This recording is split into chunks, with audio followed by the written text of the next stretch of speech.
Before a manipulator ever asks you for something, before they cross a single line you'd actually notice, they do one thing first: not lie, not control, not isolate you from the people who love you. Those come later, if they come at all. The very first move, the one that makes everything after it possible, is something so ordinary you've probably mistaken it for kindness a dozen times in your life. It's called mirroring. And by the end of this video, you'll never be able to unsee it again. Here's what mirroring actually is. It's the deliberate act of reflecting someone's language, values, interests, humor, even their pace of speech, back at them, so quickly and so convincingly that it feels less like being complimented and more like being understood.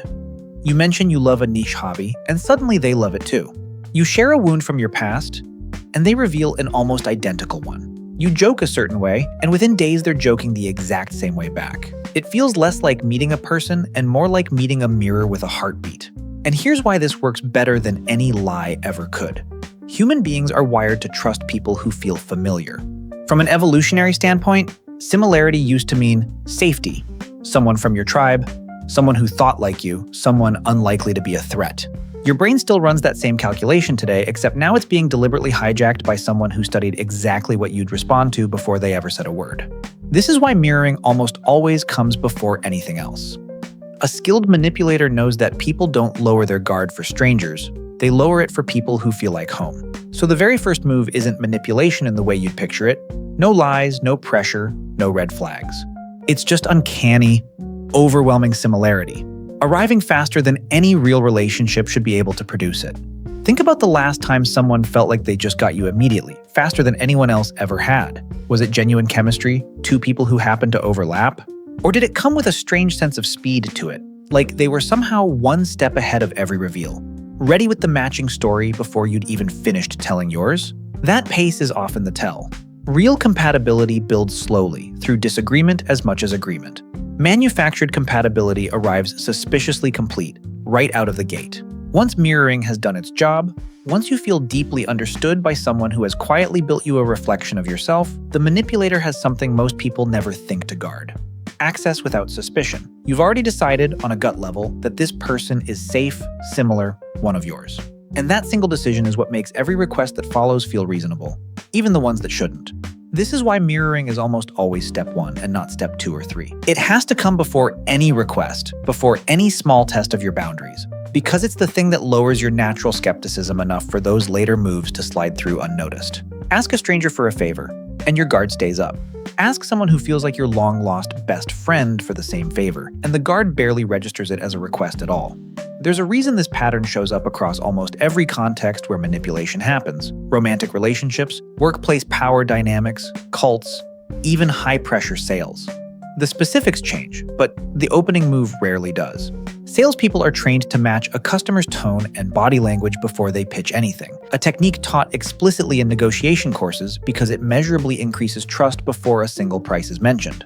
Cult recruiters are trained to find your unmet need and reflect it back as something only their group understands, often spending the first several encounters asking questions and offering almost nothing about themselves, gathering the raw material they'll later hand back to you as instant belonging. Charming partners in unhealthy relationships often seem to appear at exactly the right moment, saying exactly the right things, as if they'd been designed specifically for the gap in your life that was already there, and in a sense, they were, just not by fate. Even in everyday non-predatory contexts, you can see a watered-down version of this same instinct.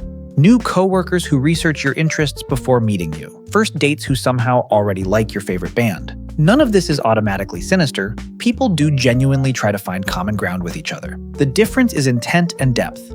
Someone building an honest connection wants to know you. Someone using mirroring as an opening move wants you to feel known, which sounds identical from the inside but leads to two very different places. That last part matters more than people realize. Mirroring doesn't just copy who you are. It often targets who you're missing. If you're lonely, they become the friend you've been craving. If you feel unseen at work, they become the one colleague who finally notices your effort. If you've been hurt by someone dismissive, they become remarkably attentive, almost suspiciously so. The trick isn't just reflecting your identity, it's reflecting your absence, filling the exact shape of whatever's been missing before you've even fully admitted it's missing. So how do you actually catch this in real time before it does its work on you? The first thing to watch isn't what someone says, it's how fast they say it. Genuine common ground tends to surface gradually, discovered almost by accident over weeks or months. Manufactured common ground tends to arrive early and often, offered a little too readily, a little too perfectly matched to whatever you just revealed. Speed is not proof of manipulation on its own, but unusually fast, unusually complete similarity is worth noticing rather than simply enjoying. The second thing to watch is consistency under pressure. Real similarity holds up when you disagree with someone, when you push back, when you're inconvenient. Mirrored similarity tends to bend, quietly shifting to match your mood or opinion in the moment, because it was never really about shared values to begin with. It was about staying reflected. If someone's personality seems to subtly realign every time yours shifts, that flexibility is a signal, not a coincidence. And it's often easiest to catch not in a single conversation, but by comparing how they describe themselves in week 1 against how they're behaving by week 8. The third thing, and the hardest one, is asking yourself a simple question when a connection feels unusually strong, unusually fast. Would I still trust this person's opinion of me if they disagreed with me completely tomorrow? If the honest answer is that the closeness feels conditional, dependent on them continuing to agree with everything you say and feel, that's not the deep compatibility it's pretending to be. None of this means every fast connection is manipulation, or that every person who shares your interests is running a script. Most human closeness really is just two people who happen to overlap, and being suspicious of every warm moment would cost you more than it protects you. The goal isn't paranoia. It's calibration, learning to notice when connection arrives with its hand already out, versus when it simply arrives. Because the people who protect themselves best from manipulation aren't the ones who trust no one. They're the ones who've learned to separate the feeling of being understood from the fact of actually being known, and who give the second one time to prove itself before handing over the kind of access that used to be reserved for people who genuinely earned it. If this video helped you spot a pattern you'd been living inside without realizing it, that's exactly what this channel exists to do. Every week, we break down the psychological tactics operating just beneath the surface of your everyday relationships so you can recognize them the moment they start instead of long after the damage is done. Subscribe, and I'll see you in the next one.